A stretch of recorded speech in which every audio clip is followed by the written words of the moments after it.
Welcome to TV 999 news. Bhadradri Kothagudem జిల్లా మనుగురు పినపాక నియోజకవర్గ సన్నాహక సమావేశంలో ప్రసంగిస్తున్న జిల్లా బీఆర్ఎస్ పార్టీ అధ్యక్షులు మరియు పినపాక నియోజకవర్గ మాజీ శాసనసభ్యులు రేఖా కాంతారావు ఈరోజు మనుగురు మండలం హనుమాన్ జంక్షన్ హాల్ నందు సన్నాహక సమావేశం నిర్వహించి ఏప్రిల్ వరంగల్లో 27న జరగబోయే బీఆర్ఎస్ పార్టీ ఆవిర్భావ రజతోత్సవ మహాసభను విజయవంతం చేయాలని మండల అధ్యక్షులను, ప్రధాన కార్యదర్శులను, మాజీ జడ్పీటీసీ ఎంపీపీలను, మాజీ సర్పంచులను, నాయకులను, కార్యకర్తలను పినపాక నియోజకవర్గం నుండి వరంగల్ కు భారీ ఎత్తున తరలి రావాలని పిలుపునిచ్చారు. కార్యక్రమంలో అశ్వాపురం మనుగురు పినపాక మండల అధ్యక్షులు కోడి అమరేందర్, నాగేశ్వరరావు, పగడాల సతీష్ రెడ్డి, పినపాక నియోజకవర్గం బీఆర్ఎస్ పార్టీ సీనియర్ నాయకులు భవానీ శంకర్, సూదిరెడ్డి గోపిరెడ్డి, కంచుకట్ల వీరభద్రం, మండల నాయకులు, కార్యకర్తలు పాల్గొన్నారు.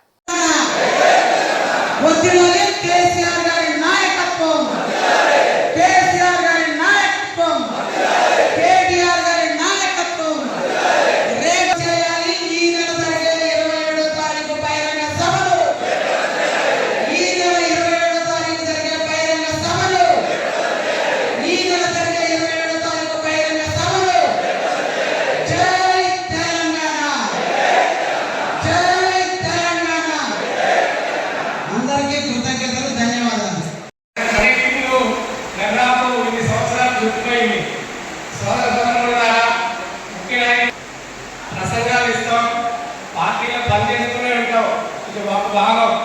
కానీ జరిగిపోయిన బజార్ ఎట్లుంటే మనల్ని చూసి ఈయన పలానా పార్టీ అబ్బాయి, పలానా పార్టీ నాయకుడు, ఇతనికి మనం ఓటేయాలి అని కనీసం మనం అనిపించుకోవాలి. అంతేగాని మనం చేసేవాడినే ఈ రోజు నుంచి దగ్గర 3 సంవత్సరాల దాకా ఎలక్షన్ ఉంటుంది. మనం ఒక గ్రౌండ్ వర్క్ చేసుకోవాలి. చిన్నగా నేను అదే ప్లాన్ చేసుకోవాలి. ఆ ప్లాన్ చేసుకొని మనం ఈ నియోజకవర్గంలో ఎంత కష్టం అనిపించాం, ఎంత బలంగా ఉన్న కాకపోతే పార్టీ నాయకులు గొప్పలు పట్టడం కాదు. మన పార్టీ ఇది మనది, ఆత్మగా ఉండాలి. ప్రేమను భద్రయ్య గారు వాళ్ళు పిలిపించారు, వెళ్ళిపోవాలి. వచ్చే పేరు రాసుకుంటా ఒక 100 ఓట్లు ప్రమాణం నేను అనిపించుకోవాలి. నాతో లీడర్స్ కానీ, మహిళా సోదరులు కానీ ఈ పార్టీని ఎన్ని ఓటు బ్యాంక్ చేయగల ఓన్లీ నాయకుడిని షో చేస్తున్నారు. అది చాలా బాధాకరం. అట్లా చేయ 25 వసంతాలు పూర్తి చేసుకున్నటువంటి శుభ సందర్భంలో వరంగల్లో ఏర్పాటు చేసినటువంటి రజతోత్సవ ఉత్సవాలకు పెద్ద ఎత్తున పినపాక నియోజకవర్గం నుండి ముఖ్య నాయకులు, కార్యకర్తలు 3000 మంది తరలి వెళ్ళాలని చెప్పేసి ఈరోజు సన్నాహక సమావేశంలో పెద్దలందరూ కలిసి నిర్ణయించడం జరిగింది.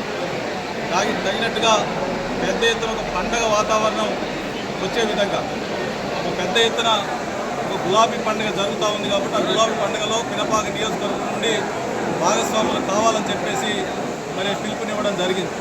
అదేవిధంగా పెద్ద ఎత్తున ప్రతి గ్రామానికి సంబంధించి మరి ప్రతి గ్రామంలో పార్టీ దిబ్బలు ఏర్పాటు చేసుకోవడం, అట్లాగే చక్కగా జెండా ఎత్తడం, జెండా ఎత్తి అందరూ కూడా బస్సులలో ఎక్కి వరంగల్ చేరుకోవాలని చెప్పేసి కార్యకర్తలందరూ కూడా పిలుపునివ్వడం జరిగింది.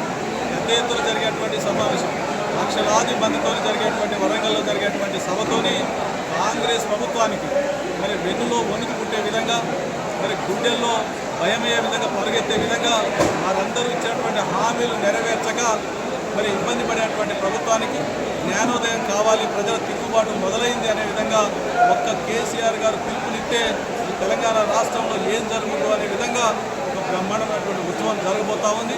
ఖచ్చితంగా ఈ ఉత్సవం